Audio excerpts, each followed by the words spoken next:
All right, I can't wait to get this 48-hour money-making getaway to Tampa, Florida started. What more can a guy ask for? I'm just gonna double check what I'm supposed to do once I get over there. Wait. No. What is up, everybody? RandomRandomMan here. I hope everyone out there is continuing to stay safe and be well during this unpredictable time, as I am here bringing you my review for Zola. Based on the viral Twitter thread by Zola King and the resulting Rolling Stone article, Zola Tells All, the story behind the greatest stripper saga ever tweeted by David Kushner, the plot of this biographical dramedy basically follows the title character, played by Taylor Page, a part-time stripper who is convinced by her new friend Stephanie, played by Riley Keough, to travel to Tampa, Florida to earn money, only to get in over her head. Going into this movie, I had some mild interest in seeing it, if for the novelty of it being based on actual tweets from 2015. As I mentioned earlier, this is based on an infamous Twitter thread that is comprised of 148 tweets chronicling this woman's journey through stripping in Florida and a bunch of other crazy crap that happened to her. Now, I first heard about this movie last year at the Sundance Film Festival, back when we didn't know we were about to be in the current state of the world that we are living in, with some buzz towards it among other movies that premiered there, and now it has finally received a general release in theaters. And again, I was mildly interested because of the idea of this movie being based on tweets. The movie also looks provocative unto itself, which I always welcome in any film, and the cast had me intrigued as well, which, speaking of them, starting out with the cast and their performances, we have Taylor Page as our title protagonist, Zola. Now, I've previously seen her in last year's Ma Rainey's Black Bottom, where she played the partner to the title Mother of the Blues. Now, with her playing the title starring role of Zola, I think that she has made for a star-making turn in this film. Her character is very headstrong, very determined to get what she wants, and also, in the word of one character, bitter, because she also doesn't want to play any games. She makes for a unique protagonist to follow because, on the one hand, she did put herself in this situation, no matter how bad it would eventually get. Yet, on the other hand, there's enough here to show that she's not the baddest apple in this crop of people that are down in Tampa with her. There is also her best friend Stephanie, as played by Riley Keough, the one who ropes her into all of this. And Keough is an actress who I've admired for several years now, seeing her in projects big and small, and here as this, basically, for lack of a better term, white trash character who becomes the instant bestie to Zola. I think that she makes for somebody who is easy to like and dislike. I say like because of the performance that Keough gives, and also dislike because she is putting Zola into a bunch of stuff she doesn't want to get involved with. Saying that they're going to do one thing, they end up doing another. Yeah, not the cleanest person one would want to associate themselves with. She's basically sketchy and toxic when it comes down to it, but it's the convincing performance from Keough that made me gravitate towards her while watching the film. Also, the chemistry between herself and Paige as Zola, dropping modern lingo, how they go off of each other for both good and bad. Yeah, I think both Paige and Keough kill it in this movie. There's also Nicholas Braun as Derek, the boyfriend to Keough's Stephanie, who is along for the ride, and he is also somebody who doesn't want to be put into a bad situation. And yeah, again, it's Stephanie putting all of this into the fray, and he is just basically stuck both in the middle and outside of what is going on between his girlfriend and Zola. And Braun, I remember going all the way back to the mid-2000s in movies such as Sky High. And yeah, here he plays somebody that I feel is kind of close to my personality, kind of paranoid, but also not exactly the smoothest guy in the world. Someone like that I could easily latch onto, and I think he gives a great performance here. Then the last player I want to give a shout out to is a fellow co-star to Paige from Ma Rainey's Black Bottom. bottom.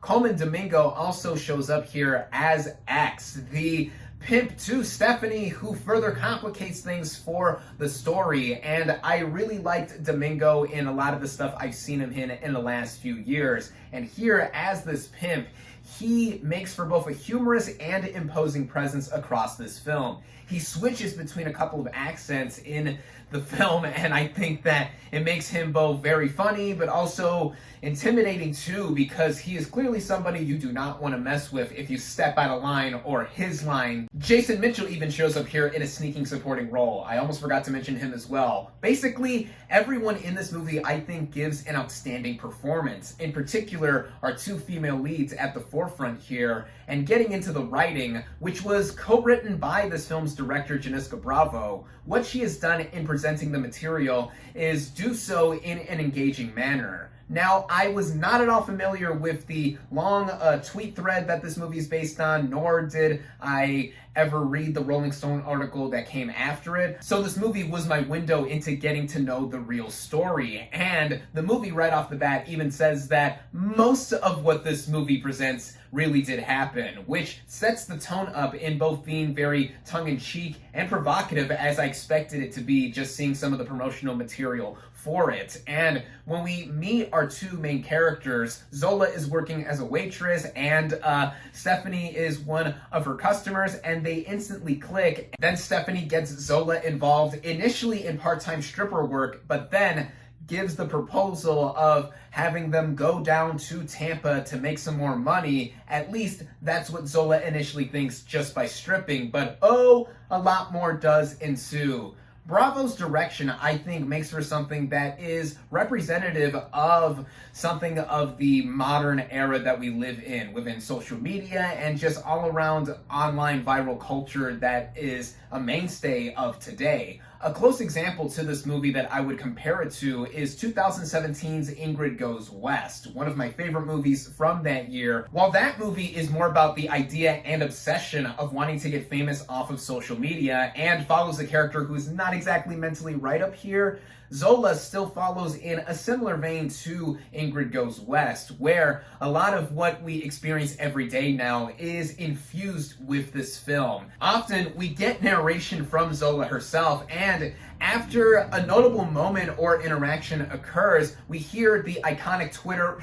That was such a bad whistle. The Twitter sound effect after one posts a tweet, and it happens many, many times across this movie, which to me was indicating that it was following the timeline of the actual 148 tweet Twitter thread that this film is based on, which I thought was a neat detail. And then also, there's other stuff here that just makes this movie feel like it is one of the modern era. It does take place in 2015, which we're not that far removed from, so if one looks at this movie a few years down the line, it would be considered a period piece. Then there's also the details that specifically ensue with this movie that make it both hysterical and wild AF. This is a hard R through and through, and right down to there being a sex montage in the middle of this movie just made me go, whoa, which was the exact intention I feel from its director, and other things stylistically that make this movie pop, like one character does say in the film as well. On a technical scale, this movie, cinematography-wise, I thought was interesting because there was, I think, some artificial grain or actual film grain used within the camera work. Again, this film can be considered to be a period piece in taking place a few years ago, and also just giving it a vivid look. I mean, Tampa, Florida looks great, even at night, making it feel more grimy given the undertones of what this movie is expressing. The original score I have to give a shout out to as well, as it was done by Mika Levy, who's composed films such as Under the Skin and Jackie, and here she has brought another very standout score with how it mixes some elements that use the environment to express itself musically, like this one scene involving a basketball being bounced up and down that is worked into the score, and then everything else with it being modernly electronic and it racking up the tension sometimes. The way it is cut and pasted together through editing, I thought was also dynamic throughout, and in the way it runs, this movie, including its end credits, runs at an hour and 26 minutes, so just under an hour and a half, and it just flies by, and it doesn't skimp around with any unnecessary details to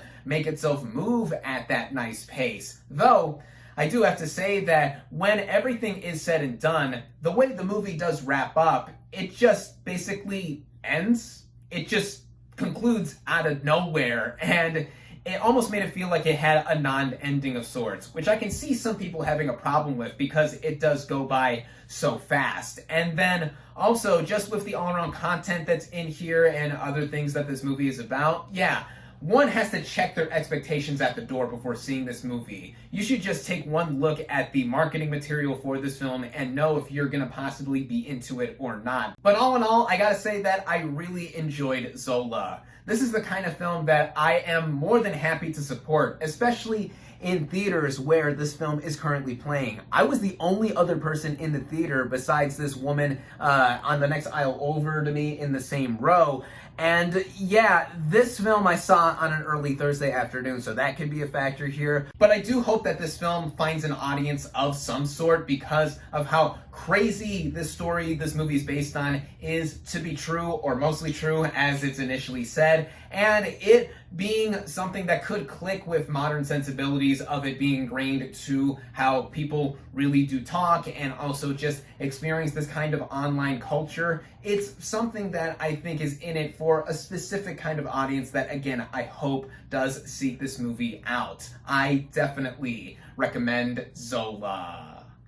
My final verdict for Zola is 4 out of 5 stars.